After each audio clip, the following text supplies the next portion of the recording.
Hey everyone, Josh Hawkins here, and welcome to episode 6 of Opening Up the Gospels. In episode 5, I introduced the biblical concept of meditation or contemplation on the life of Jesus as the way that we actually grow in our friendship with him. Like I said last time, don't let the New Age ideas of what those words mean trip you up or confuse you. Biblical meditation is just a prayerful pondering of the scriptures. That's it. We see the Psalms talking about it all the time. And it's not being lost in some transcendent state or going to some other dimension. So when I talk about meditating on the Gospels, all I'm saying is we're just coming to the words and the life of Jesus to talk to him in prayer about it.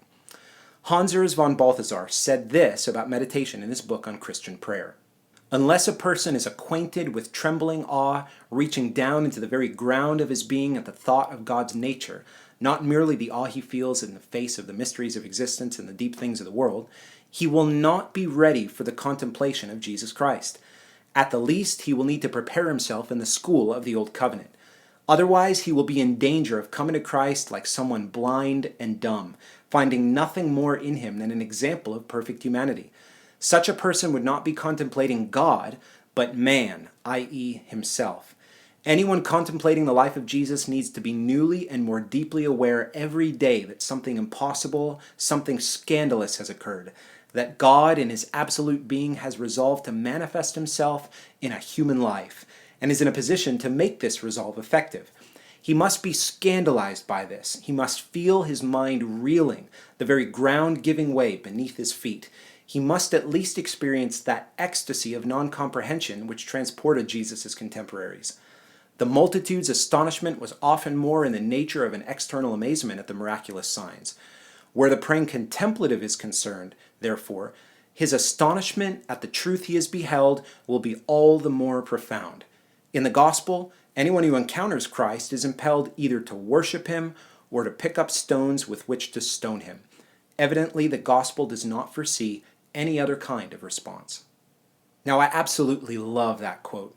It highlights so clearly some of the aspects I've already talked about in episode 4 and 5, that Jesus is God in the flesh and that pondering his life should lead to what von Balthasar is calling the ecstasy of non-comprehension, that those in the first century felt when they saw Jesus doing the things that he did.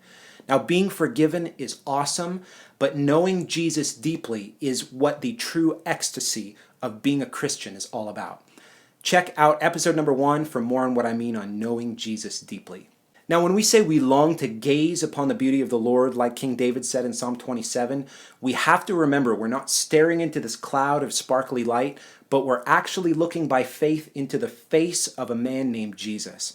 All of our fervent prayers for God to show us his glory are merely prayers to show us more of where he fully reveals himself, in Jesus. And when we seek to hear God's voice, we're drawing near to a real man with a particular tone to his speech who not only preached and taught often, as we so often see in the Gospels, but laughed and sung hymns with his friends. Okay, so we're on board with all this. We know Jesus is the fullness of revelation, he's God in the flesh, and something is being made known and revealed to us about what God is like by Jesus' every word and action. So how do we actually ponder and meditate on his life? Here's just a couple of tips on what's helped me, and hopefully it'll help you too. Number 1, get in a rhythm. Just read 1 or 2 chapters of the Gospels every day. You don't have to read 20 or 30 or 40 chapters. I mean, there's only 89 in the New Testament. Don't think you have to do a ton. Number 2, just read them slowly. Just take in the chapters, but don't stop at every single moment to meditate, because that's what's coming in number 3. So number 3, out of those couple of chapters that you read, just pick one scene to meditate on. Stay narrow and focused on that one scene, and then just begin talking with Jesus. Just ask him to open up his life to you and believe that it actually happened. And number 4, my favorite, just start asking questions. Like, where was this? What's the context? Who is with you, Jesus? And what time of day is it? And what was it like that day? Was it sunny or cloudy? Or what's the other guy in the scene like? And what's his story? And how did he get there? Now imagine yourself actually there, participating in the scene. What are the facial expressions on the faces of everyone else there? And what was the tone of Jesus' voice? Now don't turn it the other way and make it all fairy tale-ish again. And this is where some of the historical study really helps tremendously, like understanding culture, customs, background, setting. And talking about some of that is one of my main goals in this series as we go along, so look forward to that. Remember that through meditation, we're not attempting to draw rigid conclusions, we're just asking questions. The whole point in engaging our heart and our mind is for the scene to become real to us. So as we ponder and dialogue, that's how it moves from being from an abstract fairy tale to a real, forceful moment in history that actually happened. So once the scene is real to you, number 5, ask, what does it reveal about what God's like? Begin to move from the historical contours of the scene into its theological implications. Now, you can't get into that place until the scene is actually real first. You have to remember that the one you're beholding there is not just a good Jewish rabbi, but he is God incarnate. He made everything, and he's sitting at a table with his disciples, eating a meal and laughing. I mean, something he probably perhaps did hundreds of times with his disciples. But think about that. How many countless times did he do it with his family growing up? And what did they talk about over meals? Now, when this becomes real, suddenly God is not a straight-faced, stoic blob of light in the sky somewhere, and knowing that changes the way you relate to him even today. So I want to share a brief example of my own personal meditation on Jesus' life with you so that you can just feel this a little bit more.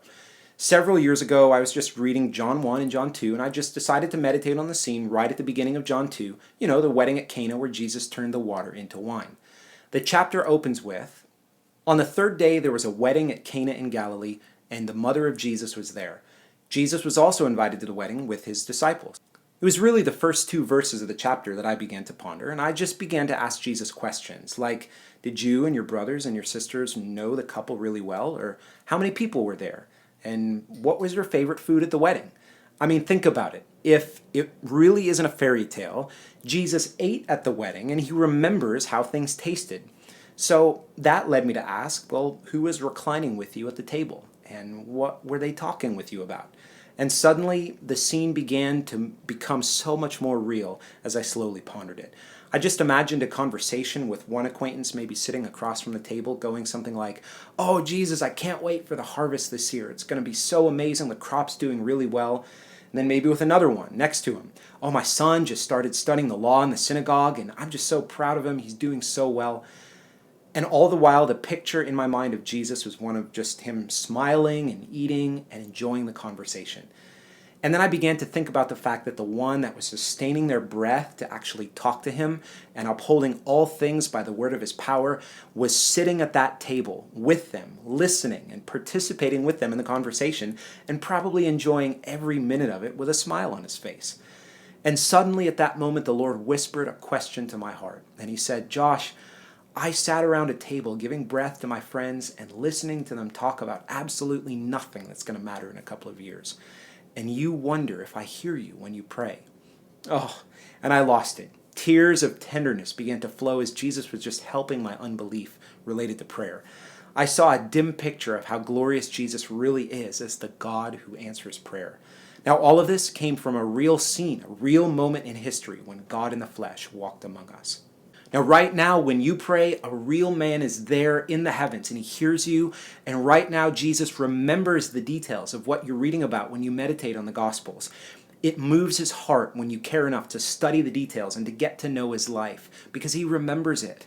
And when you, his friend and his brother in humanity, his disciple, when you come before him and you view his life as precious and you say, Jesus, I want to know your story and the details of it, that moves him so deeply.